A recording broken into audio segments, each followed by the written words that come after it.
Hi, welcome everyone to the Light Your Dream Team monthly Zoom live training. I appreciate those that are coming on live and those that will watch the recording later. Tonight, we are going to do a training on lead capture pages. Now, this is a technique that Allison and I have used to build our businesses, and want to share kind of some knowledge about that and then our experiences with it. So, let's see if we can. Okay, so as you can see, I named it the lead capture page, but this can go by other names as well. So they're all really the same thing, but you may hear the name landing page or splash page or an opt-in page or even a sign up form. So what is this lead capture page? Well, it's really a one-page website that provides a bit of information about what you're marketing. So you're not giving away all there is to know. What you really are trying to do is create some curiosity for the prospect to want to learn more. So in exchange, they'll allow the collection of their contact information, whether that's their email, their phone number, and or mailing address. And this will help you then turn this visitor or a prospect into a lead. And so, what is a lead? A lead is someone that has expressed serious interest in what you have to offer. So, that's where we get that lead capture name. So, it's a page where you're capturing a lead, you're gathering their information in exchange for something. So, there's going to be two key components to every good lead capture page. One is going to be the ask. This is the request you have to the visitor to give you their information. And then in exchange, you need to give them the reward. You know, what are you offering them for providing that valuable information, their contact? It can be a discount, an ebook, a free webinar, an email series, or it can be access to a more full website where it provides all of the information. The visitor really should value the offer enough to be agreeable to providing you with their contact information. If you don't make it enticing enough, they're going to look at your page and move on without submitting their information, and then you've lost them. So again, it has to be enticing enough, but yet not too fulfilling of the information so that they give you the information about themselves. And then you teach them more. So, what contact info should I ask for? Well, this is going to depend upon what you're offering the visitor. The less you require, the more willing they are going to be to provide it. So, if your intent is just to include them in an informational email series, then their name and email is all that's required. So, the less you lessen your chances if you start to ask them for too much information, you start getting too personal. So don't ask for more than is needed. So if you're just going to do an email series, there's no reason for you to have their mailing address. Okay. However, if you are planning on mailing an information packet and a scent sample, if that's what you're advertising in exchange for their information is you sending them a scent sample, well, then obviously you need to have an address. So in that instance, then it's appropriate for you to ask for it. But just don't ask for information that you really don't need. I mean, later on, after they become a lead, after you develop the relationship, then sure, then maybe, you can ask for more. But initially, only ask for what you need in order to use the method to get them the information. And so what target can a lead capture page be used for? So these pages are very effective in marketing for, say, the fundraising opportunity in the fall. I use this pretty heavily and got quite a few leads. You can do a candle specific business opportunity, or you can do a non-candle specific, so kind of a generalized home business opportunity, or you can, market for the custom label opportunity. So here is an example of the fundraising opportunity splash. I call them splash page. I guess I get kind of used to that. But again, all the names really mean the same thing. This is the page that I developed to attract those interested in fundraising. Again, giving just enough information so that they'll fill out their name, email, and phone number. And some of the forms too, you can make certain fields mandatory where they have to give you an email address, but not necessarily have to give you the phone number. So you can mark that as a required field or not. So they may choose, to enter it or not. So it depends on how important you think that piece of their contact information is. Here's a candle specific business opportunity then that I developed. So this is obviously showing that my business opportunity is about candles. There's the melts, the candles, and it talks about clean burning natural wax candles, but it doesn't necessarily, spell out that I'm marketing for Mia Bella candles. So you can do that, as well. You can have it kind of be generic home business, kind of generic candle, or very specific Mia Bella candles. Okay, here's an example of a non-candle specific business opportunity page that I use. So, similar, but again, there's no pictures then of candles. You don't know based on this information really what it is that I'm marketing for. So, it's creating curiosity for you to learn more. You got to fill in the form. Okay, and the candle drawing that comes on our company websites is actually a lead capture page. So you can market just this link. Don't do your generic or the homepage of your company. Go to the specific candle drawing, copy that link, and you can market that way. So again, there's a little bit of information to entice them to fill out the information. This obviously is going to be mailing them a candle, so it is kind of necessary for them to enter the information about their address.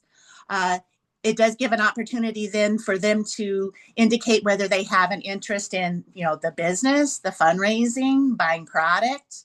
And it does indicate at the very bottom that by submitting the form, they are giving permission to have follow-up emails sent to them.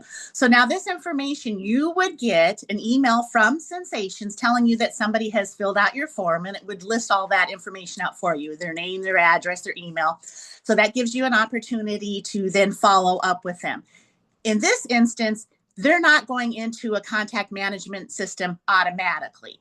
Okay, you would have to transfer that information into whatever method that you're using. Initially, if it's just an Excel sheet or you got a binder on your desk, you have to kind of transfer that information.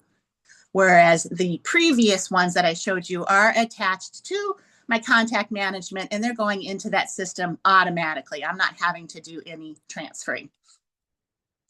Okay, so in order to do a splash page, you really do need to have a domain name. So I use Aweber to create those previous pages that I showed you. So the actual URL address is listed out there. Now, there's no way I can say that to somebody over the phone or put it in an ad or, put it in my email signature. One, people are going to go like, what is that? It doesn't look familiar. And it could look a little bit spammy even. When you give somebody a link like that, they're a little hesitant to click on it. So we don't want that actual link to be used, okay? Nobody's ever going to remember it, and you want something to be simple. So we do recommend that you purchase a domain name. And the first year is often about $12 a year, not a month, but a year. And then as you have it a little longer, most of my domains now cost me $22 again a year. So very, very worth it. And a domain name should really only be about 3 to 4 words. Okay, again, you want something to be simple. If you're putting it on a business card, you want it to fit. If you happen to be using it on a web decal on your car or a banner at your show, you want it to be short enough that it fits, but also it needs to be memorable enough that if somebody walks by and sees it, they can say in their mind, oh, okay, I know that link. So it also, the name of the domain should kind of hint at what it is that you're marketing. So for instance, the domain candlefundraiserinfo.com obviously then should direct to a page that's going to be about fundraising. I wouldn't send them to a business opportunity page. Again, the search engines don't like it when things aren't consistent, but obviously the reader isn't going to like that either. That's when it starts to get a little suspicious to them when you're telling them that they're clicking on your link about fundraising and then you take them someplace else that has nothing to do with fundraising. So you can have multiple domain names direct to different splash pages.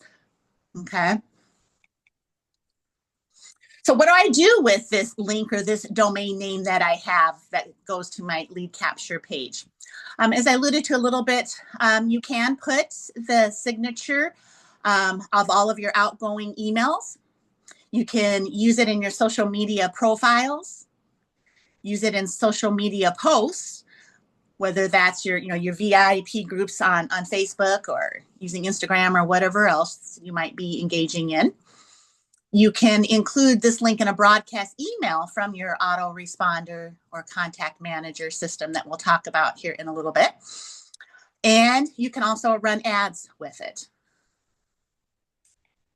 And those ads can be Google, Bing, Facebook ads, Nextdoor. It doesn't matter where you're advertising. It could be free or very low cost ads or more expensive ads. The idea is that you're just going to have, again, that domain name with a little bit of information in an ad for them to be enticed to click it. They go to the splash page, which will give them a little bit more information, and then fill out the form, and then they get access to all the good stuff. Okay. So what should my lead capture page have? What am I putting on there? So again, as I'm indicating, not a lot. You're not doing a whole web page. It's just very short. You're creating a desire for the lead. Well, actually, they're not a lead yet. For the prospect or the visitor to have a desire to learn more. So you're building, again, that curiosity that will get them to fill out the form. So as you saw in my examples, there was like 1 to 2 bold headings, something that stands out. It can be color, but don't use a bunch of colors. Stay consistent with kind of one color theme, but have a couple of bold headings that when they first hit the page with their eyes, they see that.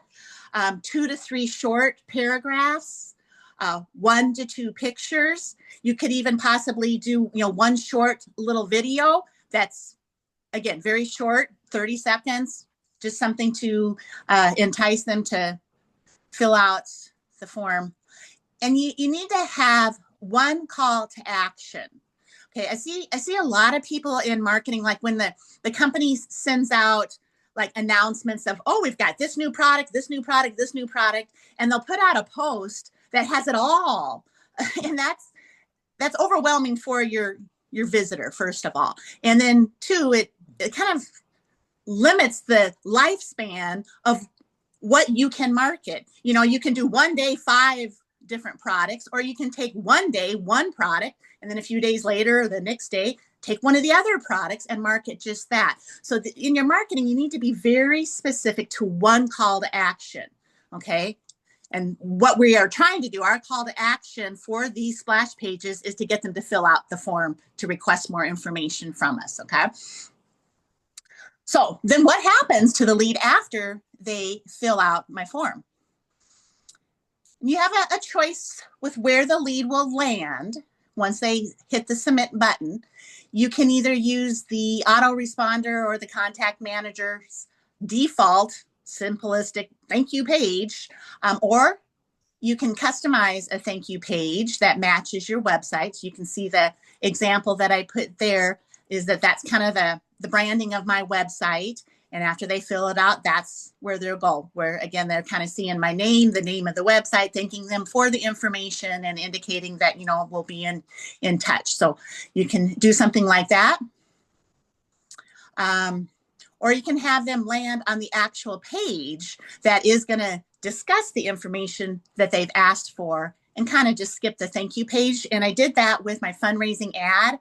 So again, the ad had just 1 or 2 sentences that got them to go to the splash page where they filled in the information, and then they landed directly on my page about fundraising. So at that point, they could access all the information, everything that they needed to know about it. And I was really pleased that in doing it that way, very few people still would choose to opt out. They stayed in my contact manager and allowed me the opportunity to continue to market to them. I had a very high rate of response.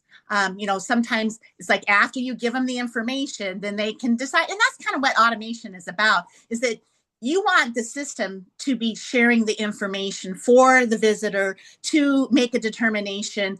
No, this isn't what I'm looking for. I'm opting out. I'm done. Well, then it doesn't waste your time and your energy or your money if you're sending anything. Or it gives you an opportunity to keep in touch with them over the time. So it's okay to provide the lead the information they are looking for, but only after you've captured the information. And that's too what's kind of tough about having just the company website. If you're marketing that domain name, they go there, they can see whatever they want, and then they leave. And you may never know that anybody was there visiting. So the idea is that you want to be able to capture their information so that you know that they're there, so that you can continue to market to them. And that's what these splash pages allow you to do. Okay, so what do I do once someone has filled out my form? Okay, so this is going to depend upon what contact information that you asked for on the page. Okay, it could be that you're going to call them and always leave a message. If you don't get a call back, you can next day maybe text them. You maybe just mailing them the packet if they have provided their information. And even before mailing something, even if they do give you their full address, it's a good idea to call and just say, hey, I got your information. I just want to verify that I have this right. I don't want to mess anything up, because I want to be sure that you're going to get the information. And that way you can too kind of verify, check out the person. Did it seem like a real person? Do they have a real interest? Is it a real address before you invest in sending out that information? Okay, so those are always going to be the recommended methods, is that you contact somebody that has filled it out, whether it's by a call, a text, or an email. Or you can do nothing and let your autoresponder campaign, do its work. So the autoresponder is going to have a campaign or a series of pre-written and pre-scheduled informational emails.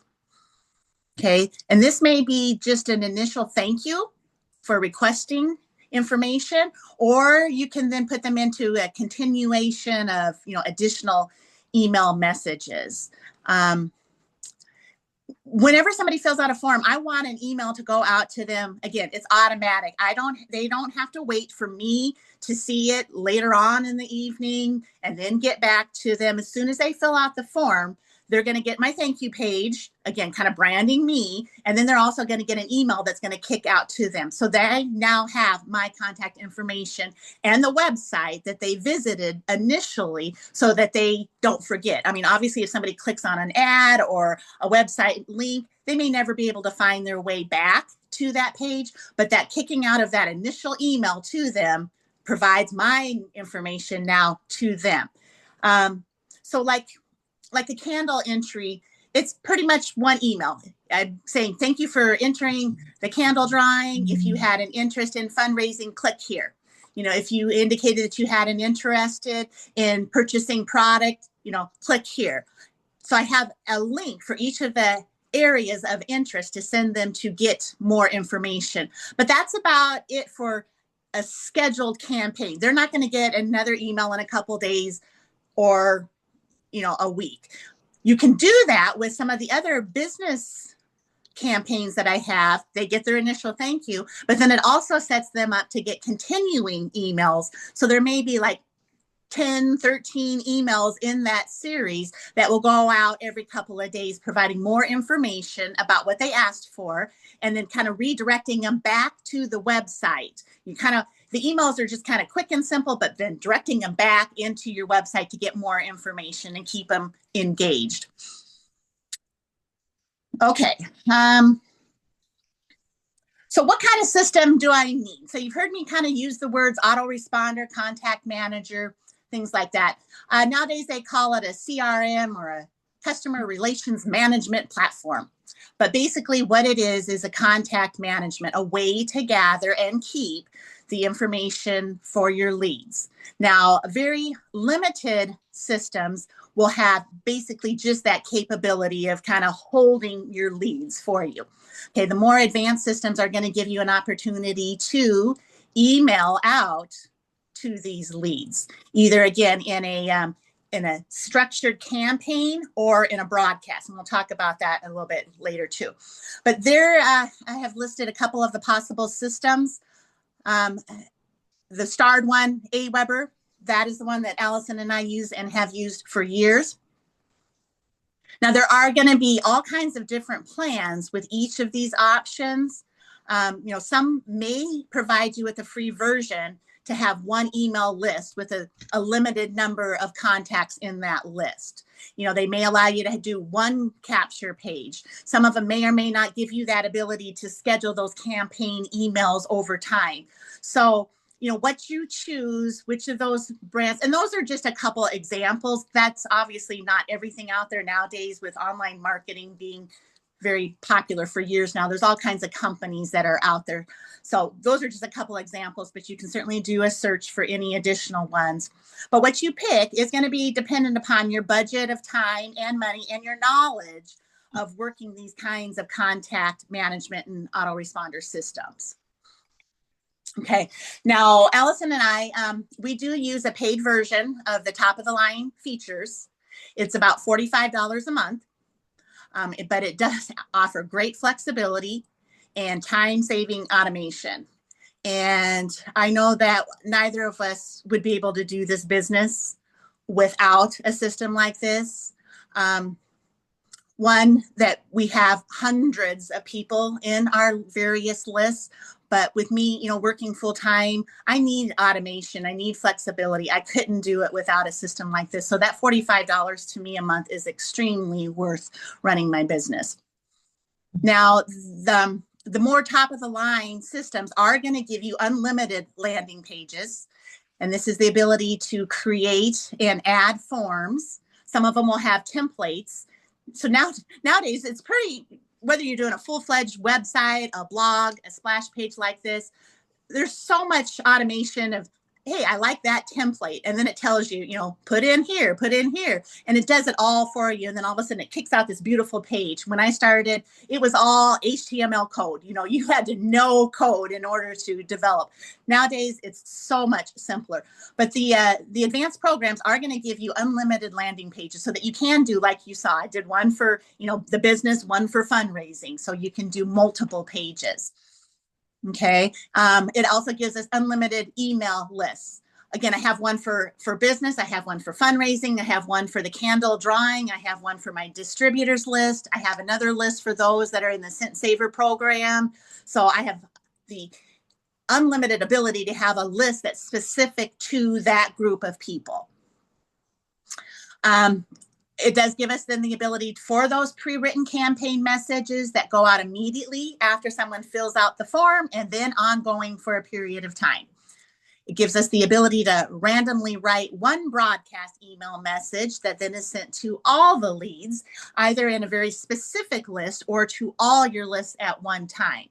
Okay, so if like this week, I'm going to be sending out to my fundraising list a broadcast email. So it's not scheduled. It's not something that they opt in and get regularly. This is a one-time broadcast email where I'm going to say to them, hey guys, spring and summer season is here. We're ready for our new season. Let's get you, involved with the getting the order forms and getting those new fundraisers on the book. Well, I wouldn't necessarily send that kind of a message to, somebody that's, asked for the business. Maybe somebody that wants to do fundraising as a business, but not necessarily, to a group, an organization that wants to raise funds as a fundraiser. So you can be very specific in the email that you're sending out, or if, and really, most of my broadcast emails do go out to all of my lists. If the most recent, free shipping that we had over, President's Day weekend, that's something that I can send out to everybody, whether it's, the customer, somebody that entered the drawing, somebody that's interested in the business, that can go out to everybody. Okay, and then at the bottom there, the samples that I displayed in the training were created by me in Aweber. Okay, so it's really important though that you do understand that your sponsor is not responsible for helping you select the individual system that you choose to use. Okay, as we indicated, there's lots of options out there of platforms, and then each platform has a lot of options. We don't know the specifics of all and every one of those. It would take forever for us to research it, and it's really about you and what your needs are. Okay, so it would be necessary for you to do the research on these various CRMs. So kind of decide, what your budget is and do a comparison of the features, amongst those systems. Can you afford the $45 for the top of the line, all unlimited stuff? And are you kind of knowledgeable about using these kinds of things? Then we say, yes, go for it. Go for the more advanced system. If you've never used something like this and you are looking for a free system, then you need to look at other options. And we're not saying that those options aren't out there. You just need to do the research to find which one would work for you. Okay. And then as well, your sponsors will not be able to teach you the working of the system that you choose. This concept of lead capture pages, it's advanced business building. So you have to be willing to commit to the process of reading the information on that company's website, watching the systems tutorial videos, blogs, or even contacting the customer support for assistance. So if you choose a system that neither Allison and I have ever used, we aren't going to be able to teach you the specifics of that. We're able to teach you the concept of how you do this, but the particular workings of how you set up a splash page in a system we've never used, we aren't able to do that. Okay. Okay, so a few tips then for creating the perfect capture page. So the body content is really helpful if you use bullet points to quickly provide the most relevant information, avoiding long drawn out sentences. Okay, you're only going to have usually a few seconds for somebody to get their attention as they're looking at your offer, and you want them to react. And so most people are skimmers this day. So, doing bullet points is going to be faster and, more to the point. You could include a personal video. Some viewers do prefer to watch than to read the information.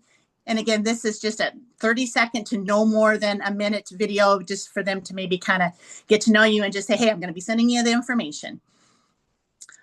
Okay, you want a form submit button. So after they fill in their information, they're going to click a button that says, yep, I am interested in this. And you want that button to be personal. You want it to say, yes, I want to learn more, or send me the information packet, so that they understand it's them requesting the information from us. We're not spamming them, and we're getting them excited about the information being given to them. Use testimonials or reviews. It creates a sense of trustworthiness and social acceptance if others have good things to say. So on one of my splash pages, I have a little quote there. Okay. And again, you want to do the one focus. Concentrate on only one topic, one call to action. I'm not going to confuse them with too many things on the one page. I'm not going to say, well, here, if you want to learn about fundraising, here, if you want to learn about the business, or here, if you want to learn about custom labels. That's way too confusing, and that's not the purpose of this splash page. It's not a full website, so it doesn't have navigation buttons where they can click and kind of take themselves away from it. It's very focused on that one call to action, and that is to get them to fill out the form. Okay, and then you keep marketing to your lead for years until they enroll in the business or commit to the fundraiser, or they make the purchase, and then the next purchase, and the next purchase. So as long as they stay on your list, you're going to be marketing to them. So you want to continue to build towards that long-term relationship. And you do that with the campaign emails that initially go out, and then broadcast emails indefinitely. And you do want to have an opt-out option. This allows them to stop receiving further information from you. If you choose a system, they're always going to have a link at the bottom of those emails that will allow the lead to opt out themselves.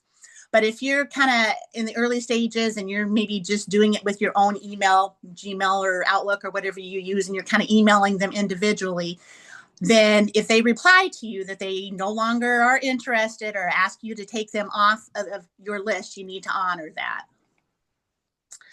Okay, so your list, is your gold mine. And you have heard Allison and I say that for years and years and years. Email marketing and the list is vital to growing a very large, successful business. Okay. This is going to be your database for future conversions for years to come. So a candle drawing entry, they may do nothing initially. People ask, well, they didn't check any of the boxes. Well, that's okay. You can still continue to market to their lead now. They express interest. You have their contact information. So you're going to continue to market to them because eventually they may become, and not even may, but probably will become more involved in your information funnels. So, it could be like months later, I'll get somebody making a purchase and I'm like, oh, that name doesn't really sound familiar. But then I'll go and look into my contact management and I'm like, oh, okay. A couple months ago, they entered the candle drawing and did nothing, but they got further emails from me. Okay. So at that point, maybe they are going to ask about making a purchase or doing a fundraiser or even becoming a team member. Okay. And just this last month, I had 2 new team members that first entered one of my marketing funnels years ago. It's always fun when somebody signs up and you go back to the contact and you go, oh my gosh, look at, they first contacted me back in 2022, or maybe they contacted me back in 2018. So that's the beauty of having these systems, that these people stay in your system indefinitely unless they opt out, for you to be able to market to them for years and hopefully, both of you mutually benefit from this relationship. Okay, so Allison, I've kind of gone over what they are and how we do it. Why don't you go ahead? We don't have a whole lot of time. I knew this was going to be a lot of information here, but we've got just a couple minutes. If you want to kind of share your experiences of using Capture Pages, and am I telling the truth? Is it a good thing? Oh my gosh, I wouldn't be without it. I don't know how anybody can do their business without it, especially if you've been in the business for a while and you've accumulated leads and customers and new distributors over the years. You really need some sort of system to stay organized and help you with your time for sure. I was jotting down some things. Oh, and today, like we use Aweber. It was so funny because I was going to email my customers today, and I was thinking, okay, what am I going to talk about? I got an email from Aweber, and once in a while they'll send things out like, have you thought about what you're going to say today, or what topic you're going to cover? And that they actually give you ideas. So like today, one of the ideas was marketing my candles to the customers about aromatherapy and how candles have been shown to help with depression and things like that. And it's just very more in the aromatherapy thing. And so I thought, oh, that's awesome. Yeah, I haven't covered that in a while. So I went ahead and it was all written out for me. AI, it's all written out. It had my links. It had my wording of how I normally end my emails, like let me know if you have any questions, have a great day, or whatever. However, I usually speak in my email, it knows how I write. I went in there, I changed a couple little things. It had my website link ready to go. It had everything. And all I had to do was make 2 little changes and click the button and send. I didn't even have to write that email. It took me like 3 minutes to do it. Hmm. Now, if I sat and had to figure out what I'm going to write all day, it would take me, a half hour to put together a nice email. Um, a couple things I wrote down here. When somebody opts in with my contact system, they immediately get, like, you have the thank you, they go see on your website. Mine, I send them a thank you email, and I'm also going to let them know that they're going to be receiving a series of emails. I want them to be looking for these. And also at the bottom of my emails, I have my social media icons. Like I'll have Facebook, the Facebook symbol, so that if they click on it, they go right to mine, like Instagram or YouTube, whatever. So some people are curious and they want to see who you are, and they might want to look at your Facebook and, just kind of check things out too, to feel more comfortable working with you. So I do that. I put it at the bottom of my emails. And then once I send out the thank you email automatically goes out when they opt in. This is for the business opportunity one I'm talking about. And then right after that, and 10 minutes later, I have it set where they'll get my main introduction email with my website and information. And then after that, I have it set up to go out one email a day for I think 10 or 12 days or whatever it is there. Um, when somebody fills out my form, besides the texting and the calling or messaging, I always try to find them on Facebook. And if I'm, it's hard sometimes because a lot of people have, there's so many names, the same names. So you really don't know if you're going to get the right person. But a lot of times you'll see, where they came in from. You'll see their zip code, their phone number.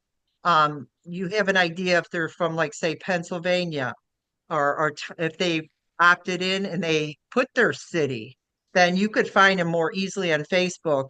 If I find them on Facebook and I'm almost sure that's the person who contacted me, I'll send them a friend request and I'll message them and I'll invite them into my VIP group. Even though I invite them in my first main email, I'll also send a message and introduce myself and just invite them in there for more information so they can connect with me sooner, they can get to know me sooner and things like that. Um, Okay, Allison, we on got the a minute left before it probably cuts off. okay. Well, everything else is basically what you were saying. I really don't have much more to add anyway.